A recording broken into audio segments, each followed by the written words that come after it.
Ganda! Buksan natin kung ano laman. Meron siyang cable. Suklay. Kailangan yung basahin yan. Uy, ang ganda!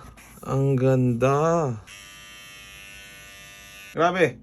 Iba't iba yung magiging itsura niya. Papaliwanag ko sa inyo. Ito, yung V-shape trimmer head.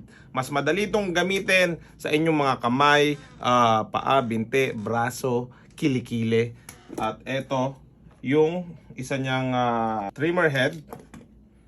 Ayan. Ideal naman siya sa ulo, sa balba, sa baba. Ayan.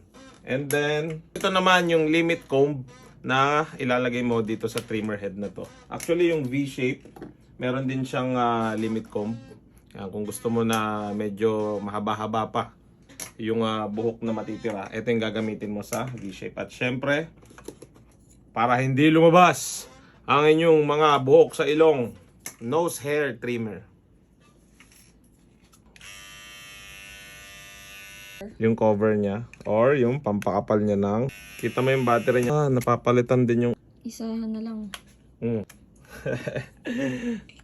Feeling ko yan yung lagi mong gagamitin. dito sa ilong. Hindi eh. Galing ah.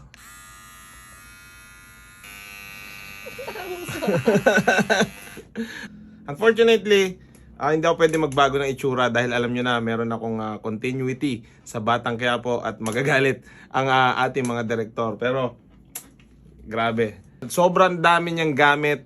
Sobrang flexible. Kung ano yung kailangan mo, yun yung binibigay niya. Kenzen,